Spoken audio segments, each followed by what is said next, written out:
वह एक औरत थी। नीचे उतरते ही मेरी आंखें फटी रह गईं। एक आदमी हाथ में डंडा लिए एक बुजुर्ग महिला पर जुल्म ढा रहा था। मेरे भीतर खौफ और गुस्से की लहर एक साथ उठी। आखिर कोई इंसान किसी औरत के साथ इतना निर्दय कैसे हो सकता है? मैं एक बहुत ही गरीब आदमी हूँ। मेरी कहानी सुनकर आप भी हैरान रह जाएंगे। सब कुछ तब शुरू हुआ जब एक अजनबी औरत मेरे घर आई। एक शाम गली से जोर जोर की चीखें सुनाई दी।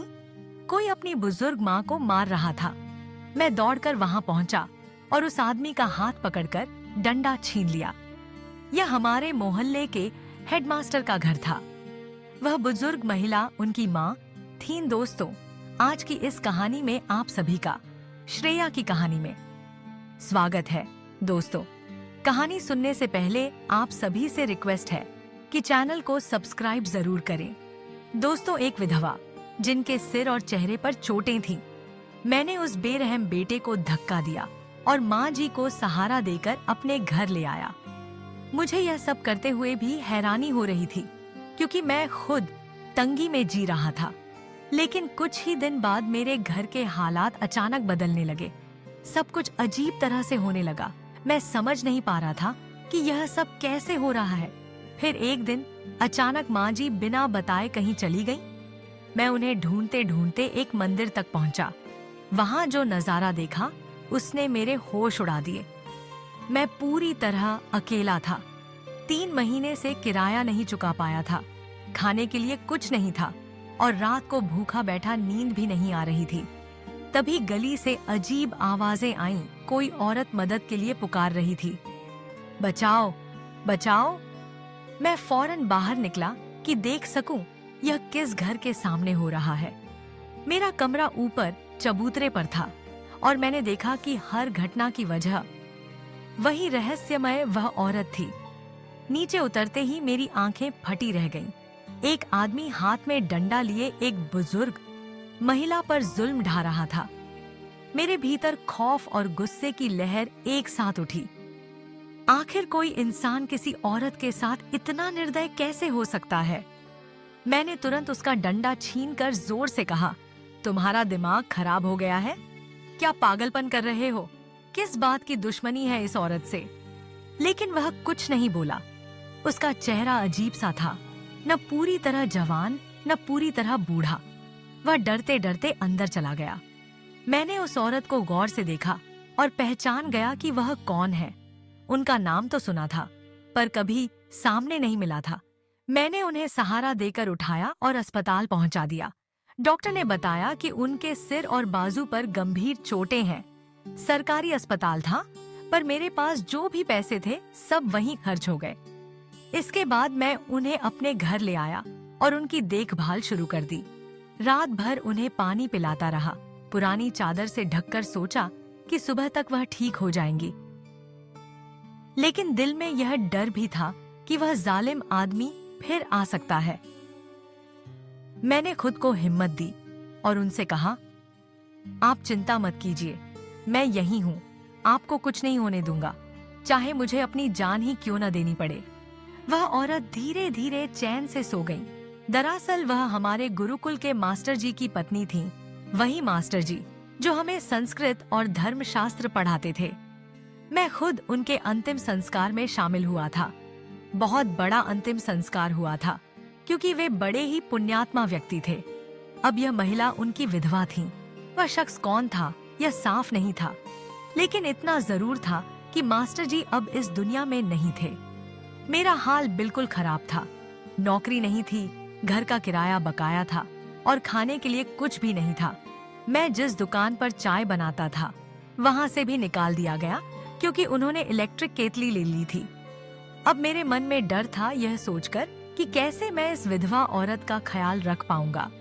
सुबह हुई और मैं घर से बाहर निकला। डर था कि कहीं वह आदमी मुझे रोककर यह न कह दे, वह औरत मेरी है। लेकिन ऐसा कुछ नहीं हुआ। बाजार से उधार नाश्ता लेकर लौटते समय वह आदमी पास से गुजरा, पर उसने मेरी ओर एक नजर भी नहीं डाली। शायद वह इस विधवा से पीछा छुड़ाना चाहता था। मैंने नाश्ता टेबल पर रखा और कहा, माँ जी नाश्ता कर लो, वह मुस्कुराई और बोली, बेटा तेरा शुक्रिया, तूने मेरी बहुत मदद की, लेकिन यह बाजार का नाश्ता क्यों? मुझे बता देती, मैं तेरे और अपने लिए पराठे बना देती। मैंने कहा, माँ जी, घर में ना आटा है, ना तेल है, ना गैस, इसलिए बाजार से लाया। वह पूछी, तो तू काम क्यों नहीं करता? मैंने धीरे से बताया, हालात अच्छे नहीं हैं और नौकरी नहीं है। फिर मैंने कहा, आप मेरे लिए प्रार्थना कीजिए, सब ठीक हो जाएगा। उन्होंने हामी भरी। मैंने कहा, आप आराम करें और दवाई समय पर लें, मैं काम ढूंढने जा रहा हूँ। वह बोली, लेकिन तूने तो कहा काम नहीं है। मैंने कहा, कोशिश तो करनी है, शायद कोई काम मिल जाए। जाते समय मकान मालिक भी मिल गया। उसने पूछा, रात को मोहल्ले में दंगा साथ क्यों हुआ? मैंने जवाब दिया, अगर किसी औरत के साथ ऐसा हो और कोई उसकी मदद न करे तो यह क्या इंसानियत है? मैंने सिर्फ उसकी मदद की। अब वह औरत मेरी माँ जैसी लगती है और वह अब मेरे घर में ही रहेगी। वह आदमी चुप हो गया और फिर बोला, अच्छा, अगर औरत का मामला है तो कोई दिक्कत नहीं। मैंने खुद से सोचा, सच में जिंदगी कितनी मुश्किल हो गई है। चारों तरफ गरीबी और परेशानियां हैं, लेकिन मेरे दिल में यह विश्वास था कि भगवान ने मुझे उनकी मदद के लिए चुना है, तो रास्ता जरूर निकालेंगे। तभी रास्ते में एक आदमी मिला।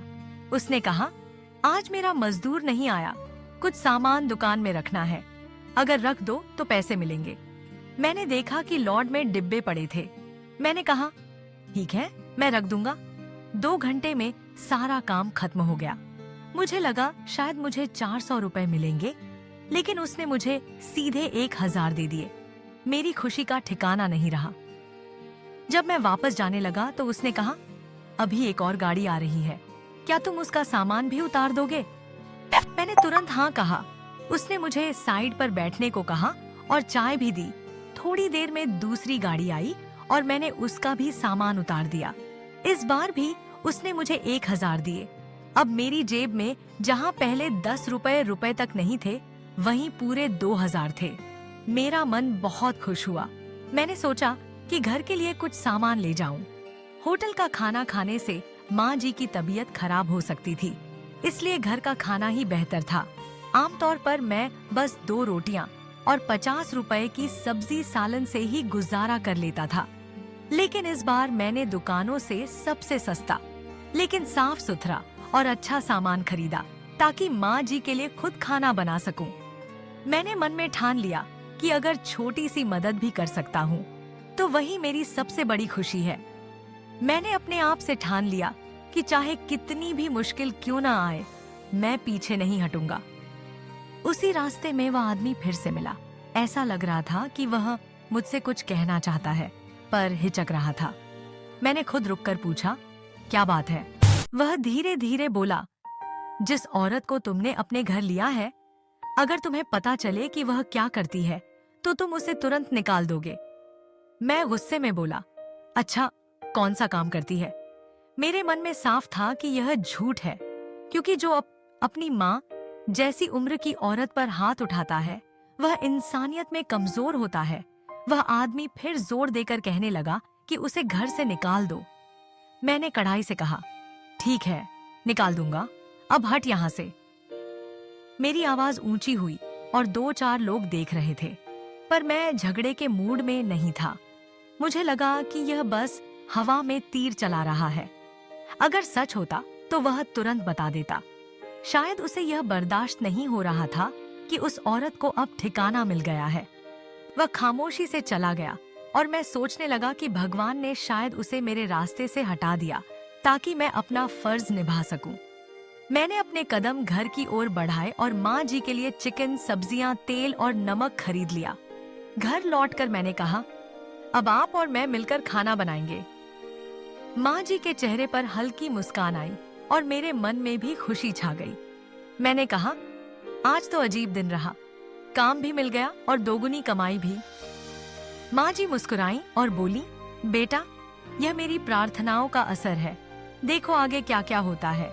फिर मैंने उन्हें रास्ते में हुई मुलाकात का पूरा किस्सा सुनाया। वह मुस्कुराई और बोली, वह आदमी मेरा छोटा देवर है। मैंने उसे अपने बेटे की तरह पाला था। जब शादी हुई थी वह सिर्फ 8 साल का था।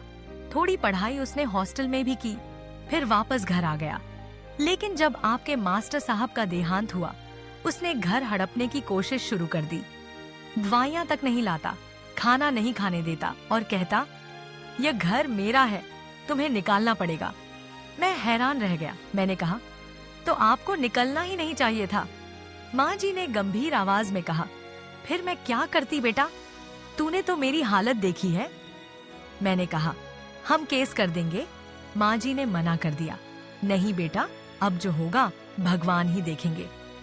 उनकी बात सुनकर मैं चुप हो गया, लेकिन दिल में ठान लिया कि चाहे हालात कैसे भी हों, मैं माँ जी का साथ दूंगा और उनकी हिफाजत के लिए हर संभव कोशिश करूंगा। अगले दिन मैं फिर उसी बाजार में गया। वहीं वह आदमी मिला। उसने अपना नाम प्रकाश बताया और मुझसे मेरा नाम पूछा। वह बोला, मेरा मजदूर बीमार हो गया है, अब तुम ही काम कर लिया करो। महीने के कितने पैसे लोगे? मैं हिचकिचाया तो उसने खुद कहा, 25,000 काफी होंगे। मैं चौंक गया। पहले जहां मैं चाय बनाकर मुश्किल से 100 रुपए पाता था, वहीं अब अचानक 25,000। मैंने दिल से भगवान का शुक्र अदा किया और काम शुरू कर दिया। सिर्फ 1 हफ्ता ही हुआ था कि उसने कहा, मेरा काम बढ़ रहा है, मैं तुम्हें सुपरवाइजर बना देता हूँ। 7-8 लड़के रख लो जो सामान उठाए और उतारे। तुम्हारी तनख्वाह 500 रुपए रख दी जाएगी। मैं हैरान रह गया, जिसका मुझे बिल्कुल अंदाजा नहीं था। एक दिन जब मैं घर लौटा तो देखा दरवाजे की कुंडी बाहर से लगी हुई थी। मैं हैरान रह गया, यह मामला क्या है? अंदर गया तो माँ जी कहीं नहीं थी। पहले तो सोचा शायद बाथरूम में होंगी, लेकिन पूरा घर खामोश था। बाथरूम का दरवाजा भी खुला मिला, मतलब वह घर पर नहीं थी। मैंने उनके लिए एक छोटा मोबाइल रखा था ताकि जरूरत पड़ने पर मुझे कॉल कर सकें, लेकिन कॉल किया तो मोबाइल वहीं घर में पड़ा मिला। अब मेरी चिंता और बढ़ गई। पास वाली पड़ोसन से पूछा, माँ जी को कहीं जाते देखा है? उसने कहा, नहीं, लेकिन तुम्हारी माँ जी अक्सर कहीं चली जाती हैं। सुबह सुबह जब तुम घर से निकलते हो या कभी दोपहर में, वह भी निकल जाती हैं और तुम्हारे आने से 1-2 घंटे पहले लौट आती हैं। मैंने पूछा, कहाँ जाती हैं? वह बोली, नहीं, उन्होंने कभी नहीं बताया। मैंने देखा, जाती तो खाली हाथ होती हैं, लेकिन लौटते समय चादर में कुछ छुपा कर लाती हैं। मैंने 1-2 बार पूछने की कोशिश की, पर वह भागकर अंदर चली गई। ये औरत बहुत टोकने वाली लगी, इसलिए मैंने ज्यादा नहीं पूछा। सोचा रोज जाती हैं तो लौट भी आती होंगी, आज भी आ जाएंगी। लेकिन शाम तक इंतजार करता रहा, वह लौटी ही नहीं। बेचैनी बढ़ गई। पार्क, दुकान, बाजार सब जगह खोजा, पर कोई सुराग नहीं मिला। दिल डूबने लगा। बिना मोबाइल वाली बुजुर्ग औरत कहीं चली जाए तो उसे ढूंढना कितना मुश्किल होता है। 8 महीने से वह मेरे साथ थी और मेरे लिए माँ जैसी बन चुकी थी, इसलिए फिक्र और भी बढ़ गई। तभी उनका देवर मिल गया। मेरी परेशानी देखकर उसने पूछा, क्या हुआ? मैंने धीरे से कहा, माँ जी घर पर नहीं है। तूने तो कुछ नहीं किया, मैंने तड़प कर कहा।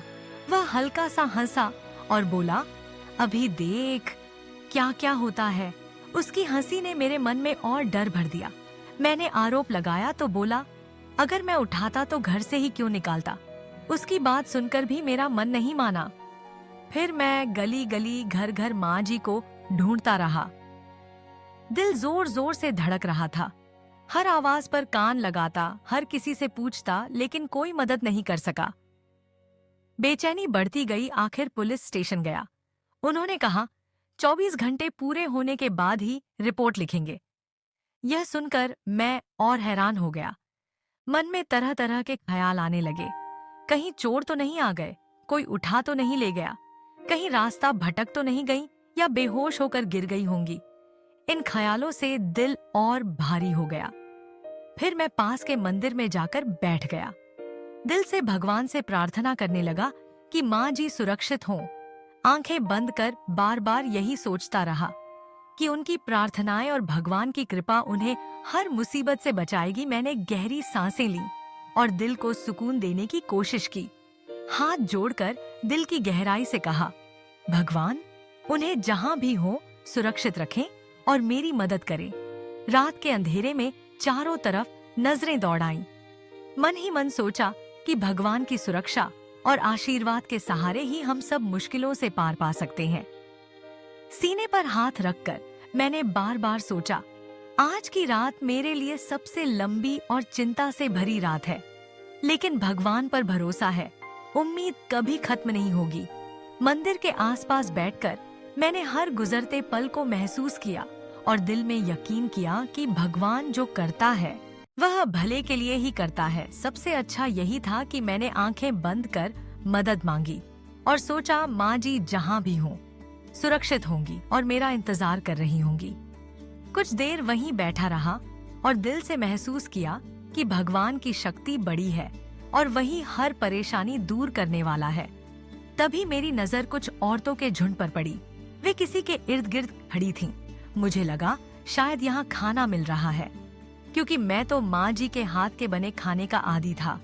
सुबह के नाश्ते के बाद से कुछ नहीं खाया था। सोचा थोड़ा खा लूं ताकि हिम्मत बढ़े और फिर माँ जी को ढूंढने निकल जाऊं। लेकिन जैसे ही मैं आगे बढ़ा, कदमों के नीचे से जमीन खिसक गई। वहाँ खाना नहीं बिक रहा था, बल्कि एक औरत बैठी थी।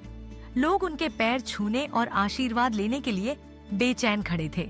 कहा जा रहा था कि यह स्त्री बहुत समय बाद मंदिर आई है। मैंने देखा और ठिठक कर, वह कोई और नहीं बल्कि मेरी अपनी माँ जी थीं।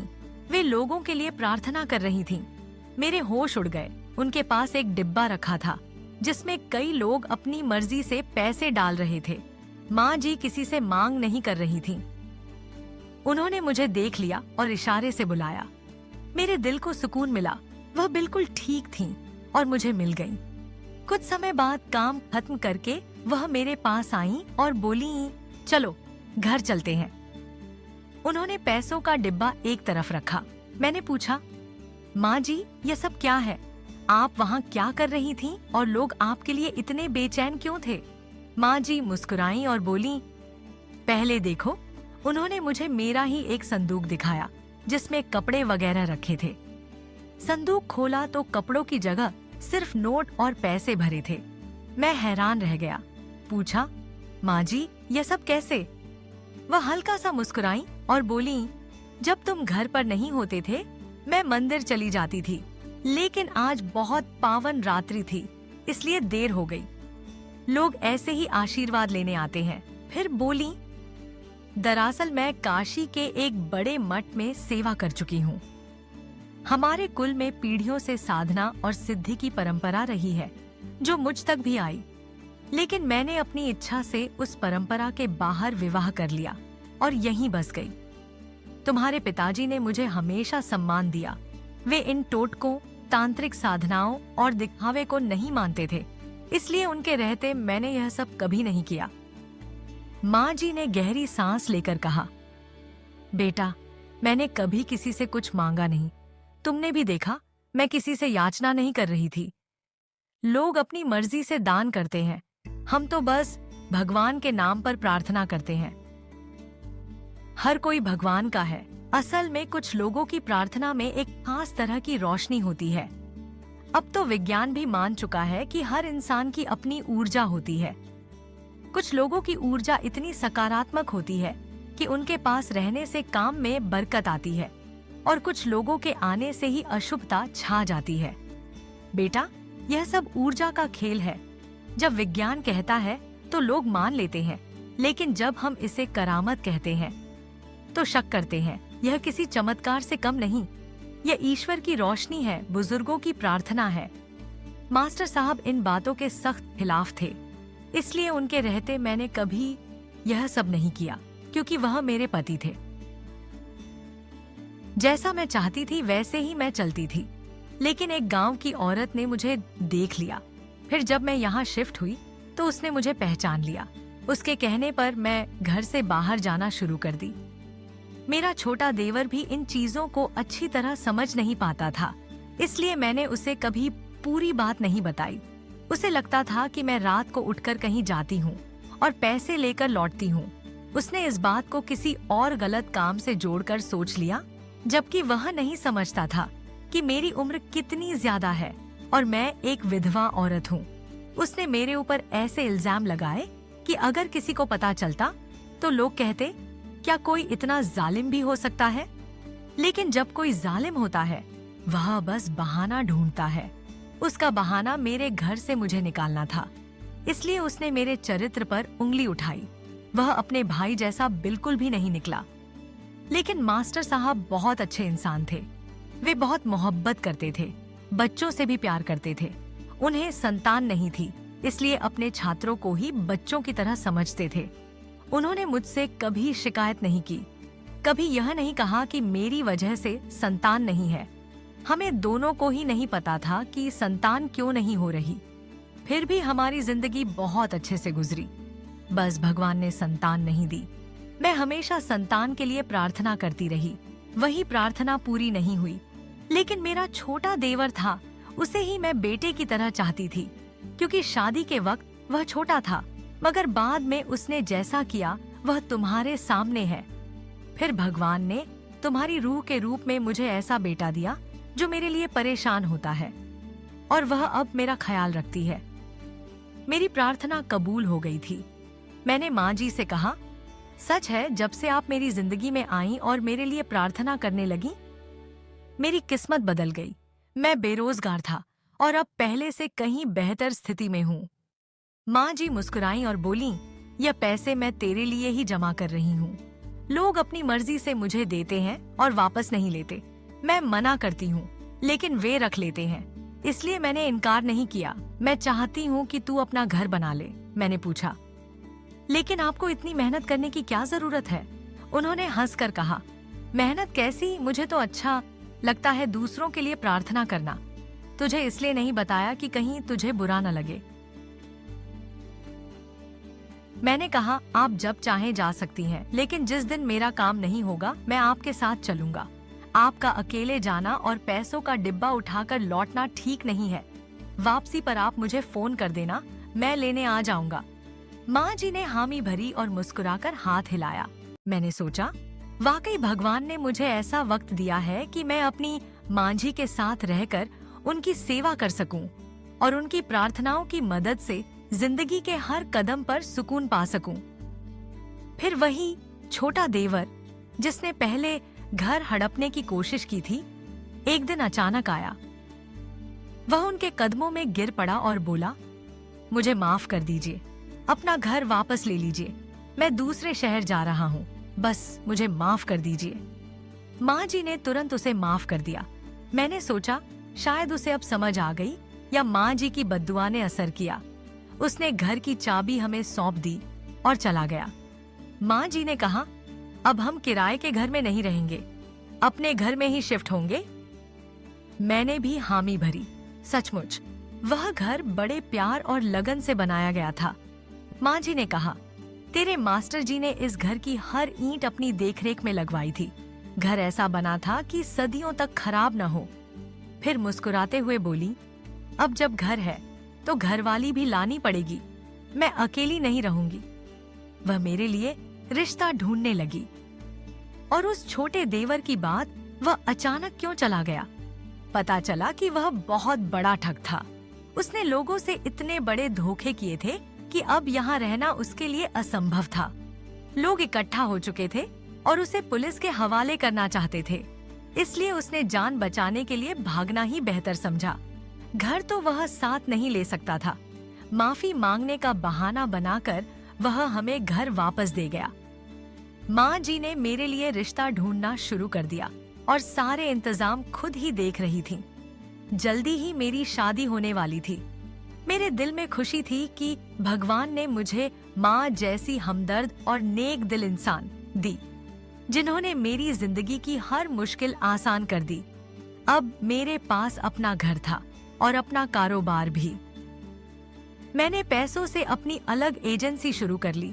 लोडिंग गोदाम का काम करता, बड़े माल की ढुलाई करता और खुद हैरान रह जाता कि मेरी जिंदगी कितनी बदल गई। माँ जी में वाकई कोई करिश्मा था, और अगर करिश्मा ना भी हो तो क्या यह कम है कि वह एक माँ थी। जब माँ सच्चे दिल से अपने बेटे के लिए प्रार्थना करती है तो उसकी जिंदगी बदल जाती है। उन्होंने मुझे अपना बेटा समझा मेरी हर तकलीफ को अपनी तकलीफ माना और मेरी हर खुशी को अपनी खुशी बना लिया। पीछे मुड़कर देखता हूँ तो लगता है कि अगर माँ जी मेरी जिंदगी में ना आई होती तो शायद मैं कभी संभल ही नहीं पाता। मैं बेमकसद और बिखरा हुआ इंसान था, ना घर, ना इज्जत, ना पहचान। लेकिन उनके आने से मेरी पूरी दुनिया बदल गई। माँ जी हमेशा समझाती थीं, रोज ही रोटी की कदर करो और लोगों के साथ भलाई करो, क्योंकि भगवान की रहमत उन्हीं पर होती है जो दूसरों के लिए अच्छाई और मदद फैलाते हैं। मेरा कारोबार दिन प्रतिदिन बढ़ता गया। एजेंसी के साथ साथ मैंने अपने रिश्ते नाते भी मजबूत कर लिए। लोग मुझ पर भरोसा करने लगे और मुझे सच्ची सफलता मिली। अब मेरा घर था, मेरा कारोबार था और सबसे बड़ी बात, माँ जैसी हमदर्द और नेक दिल इंसान मेरी जिंदगी में थी। उन्होंने मुझे यह सिखाया कि सच्चाई, मेहनत और दूसरों के लिए भलाई ही असली शक्ति है। मैं पीछे मुड़कर देखता हूँ तो सोचता हूँ कि अगर माँ जी मेरी जिंदगी में नहीं आई होती तो शायद मैं आज कहीं और होता, बेमकसद, अकेला और बिखरा हुआ। लेकिन उनकी मौजूदगी ने मेरी दुनिया बदल दी। उन्होंने मेरी हर तकलीफ को अपनी समझा, मेरी हर खुशी को अपनी खुशी बनाया और मुझे अपनी जिंदगी की कदर करना सिखाई। आज मैं सिर्फ अपने लिए नहीं जीता, मैं दूसरों की मदद करता हूँ, उनके लिए प्रार्थना करता हूँ और जो भी मेरी राह में आता है उसके लिए भलाई की कोशिश करता हूँ। माँ जी ने मुझे दिखाया कि भगवान की कृपा और सच्ची प्रार्थना से हर मुश्किल आसान हो जाती है। और सबसे बड़ी सीख, चाहे जीवन में कितनी भी मुसीबत आए, साहस, मेहनत और नेक दिल होना ही हमें आगे बढ़ाता है। मैं अब जानता हूँ कि जिंदगी में सबसे बड़ा वरदान यह है कि हमारे पास कोई हमें माँ जैसा प्यार देने वाला हो। आज मैं अपनी दुनिया में खुश हूँ, अपने घर में सुरक्षित हूँ और अपने दिल में हमेशा माँ जी और उनके आशीर्वाद को रखता हूँ। यही मेरी सबसे बड़ी ताकत है। कहानी यहीं खत्म होती है, लेकिन उसकी सीख हमेशा हमारे साथ रहती है। भलाई करो, मदद करो और कभी हार मत मानो। दोस्तों, यह कहानी पसंद आई हो तो श्रेया की कहानी चैनल को सब्सक्राइब करें, लाइक एंड शेयर करें और घंटी को प्रेस करें ताकि जब भी वीडियो डालें नोटिफिकेशन सबसे पहले आपको मिले। मिलते हैं एक और नई कहानी के साथ में। तब तक के लिए धन्यवाद।